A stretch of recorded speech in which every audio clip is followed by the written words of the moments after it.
نحمدہ و نصلی علی رسولہ الکریم اما بعد فاعوذ باللہ من الشیطان الرجیم بسم اللہ الرحمن الرحیم السلام علیکم ورحمۃ اللہ وبرکاتہ۔ کیا حال ہے؟ امید ہے کہ آپ سب خیریت کے ساتھ ہوں گے۔ چونکہ آج کل موضوع سے ہٹ کے کچھ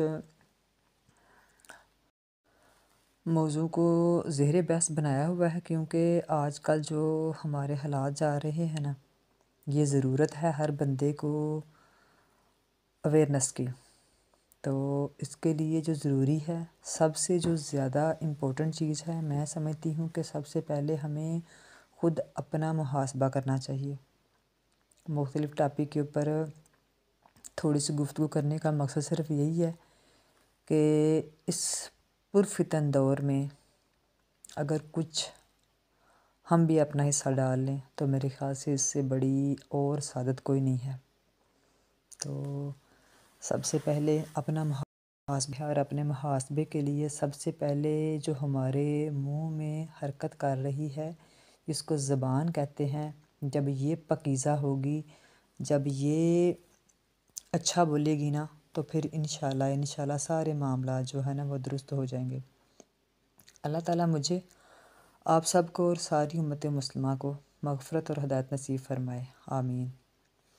اب ہم جو شروع کرنے جا رہے ہیں موضوع، وہ ہے اعمال میں کمزوری، یعنی اعمال میں کمزوری کیسے آتی ہے، وہ کون سی وجہ ہے جو اعمال میں کمزوری کا باعث بنتی ہے۔ کئی لوگ کہتے ہیں کہ اعمال چھوٹ گئے ہیں، معمولات پورے نہیں ہوتے۔ ان سب سے گزارش ہے کہ اپنی زبان کے استعمال پر غور فرمائیں۔ جب زبان غلط استعمال ہوتی ہے نا، تو پھر جو اعمال ہوتے ہیں نا کرنے والے، وہ کمزور ہو جاتے ہیں۔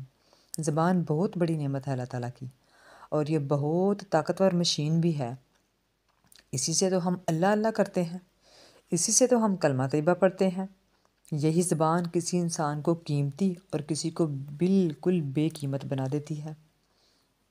یہی زبان ہی تو ہے اپنی ایک حرکت سے محبت کے چراغ جلا دیتی ہے، اور یہی وہ زبان ہی تو ہے کہ جس کی ایک حرکت محبت کو نفرت میں بدل دیتی ہے۔ اسی زبان سے توبہ کی جاتی ہے اور اسی سے صلاۃ و سلام پڑھا جاتا ہے۔ ہمیں ہمیشہ احتیاط استعمال کرنی چاہیے، یعنی اس زبان کو ہمیں ہمیشہ احتیاط سے استعمال کرنا چاہیے۔ یہ جھوٹ بولنے، غیبت کرنے اور فضول گپ شپ کے لیے نہیں دی گئی۔ جب سے زبان غلط باتوں میں ملوث ہوئی، غلط باتیں ہوئی، تو پھر یہ تلاوت چھوٹ گئی، ذکر میں غفلت ہونے لگی۔ زیادہ کوشش تو دل ٹھیک کرنے کی ہونی چاہیے، کیونکہ وہ ہمارا بادشاہ بھی ہے اور وہی ہمارے جسم کا حکمران بھی ہے۔ دل کے بعد پھر زبان کی اصلاح پر توجہ ہے، جو یعنی ہمیں دینی چاہیے، وہ سب سے ضروری ہے۔ آپ کی زبان آپ کے تصور سے بھی زیادہ طاقتور ہے۔ اس کے بولنے سے عالم آخرت میں محل بنتے ہیں، درخت لگتے ہیں۔ اس زبان کی حرکت سے آپ جنت کی قیمتی زمینیں خرید سکتے ہیں اور عرش الہی تک اپنی آواز پہنچا سکتے ہیں۔ اسی کے ذریعے آپ نسلوں کی ہدایت کا سامان بھی کر سکتے ہیں، اور اسی کے ذریعے آپ دلوں پر حکومت بھی کر سکتے ہیں۔ جی ہاں، دلوں پر حکومت بھی کر سکتے ہیں۔ زبان کے ذریعے آپ بے شمار انسانوں کے مسائل بھی حل کر سکتے ہیں، اور عالم برزخ تک میں تحفے تک بھجوا سکتے ہیں۔ یعنی ہم جو یہاں سے ہمارے چلے گئے ہوئے ہیں، عالم برزخ میں موجود ہیں، ان کو تحفے، گفٹ، ہر چیز بھجوا سکتے ہیں اسی زبان کے ذریعے۔ اور اس لیے زبان کو قیمتی بنائیں، محفوظ بنائیں، محبوب بنائیں، سوچ سمجھ کر بولیں۔ ہمیشہ کوشش کریں اچھا بولنے کی، اور زبان کے ذریعے سینکڑوں کے نیکیوں کے کارخانے لگائے جا سکتے ہیں۔ امت اور انسانیت کو فائدہ پہنچایا جا سکتا ہے۔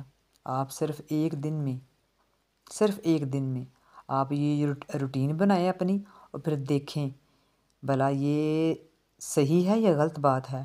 آپ صرف ایک دن اپنی زبان کی نگرانی کریں، اسے غلط استعمال نہ ہونے دیں کسی بھی صورت۔ آپ دیکھیں گے آپ کا اگلا ہی دن 24 گھنٹے کا نہیں بلکہ کئی دنوں کا ہوگا۔ آپ جتنے چاہیں معمولات کریں، کیوں کہ آپ کے وقت میں برکت ہو جائے گی، نہ وقت کم ہوگا، نہ تھکاوٹ ہوگی۔ انشاءاللہ آپ دعوت اللہ یعنی اللہ کی طرف اپنی زبان کو دعوت دینے والا بنا لیں، لوگوں کو اللہ تعالیٰ کی طرف بلائیں، اللہ تعالیٰ کا دین سمجھائیں، دین پر عمل کی ترغیب دیں، آپ اللہ تعالیٰ کے محبوب ولی بن جائیں گے۔ کتنے مزے کی بات ہے نا کہ اللہ تعالیٰ ایمان والوں کے ولی ہیں۔ اللہ ولی الذین آمنوا، اللہ تعالیٰ قرآن کریم میں ارشاد فرماتے ہیں سورۃ بقرہ میں، اے ایمان والو اللہ تعالیٰ کے ولی ہیں۔ اللہ تعالیٰ کس کے ولی ہیں؟ اللہ تعالیٰ ایمان والوں کے ولی ہیں، یعنی اے ایمان والو اللہ تعالیٰ کے ولی ہیں، یعنی ایمان والے۔ الا ان اولیاء اللہ لا خوف علیہم ولا هم یحزنون، سورۃ یونس میں ہے۔ اللہ تعالیٰ ایمان والوں کے ولی ہیں، یعنی یار دوست مددگار ہیں، اور اے ایمان والے اللہ تعالیٰ کے ولی ہیں، یعنی یار دوست فرمانبردار اور دین کے مددگار۔ ایک بزرگ ایک وظیفہ بتاتے تھے کہ جب کوئی پریشانی اور مشکل ہو نا تو پھر اپنے یار کو یاد کرو، اللہ ولی یا حمیدو، اللہ ولی یا حمیدو، اللہ ولی یا حمیدو۔ کم از کم اس کو 40 بار پڑھ لیں اور پھر کہیں ارفی انی ما انا فیہ، یا اللہ اس تکلیف کو اٹھا لیجئے جس میں میں مبتلا ہوں۔ پھر 3 بار پڑھو لا الہ الا انت سبحانک انی کنت من الظالمین، اور پھر 3 بار کہو اللہم لک الحمد وانت المستعان، انشاءاللہ انشاءاللہ انشاءاللہ تکلیف دور ہو جائے گی۔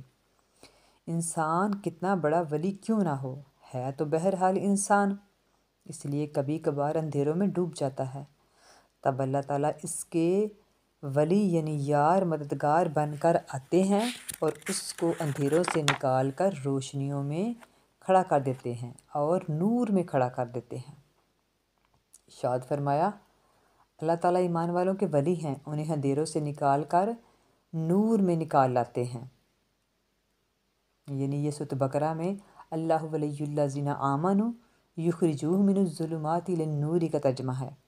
کسی نے عجیب وظیفہ بتایا کہ جب دل بہت تنگ ہو جائے، اللہ کے کسی بندے نے بتایا، اللہ کے کسی ولی نے بتایا، اندھیروں میں ڈوب جائے، بے بس بیکار اور مایوس ہو جائے، تو صرف 100 بار توجہ کے ساتھ اس آیت مبارکہ کو پڑھ لینا، اللہ ولی الذین آمنوا یخرجوہم من الظلمات الی النور۔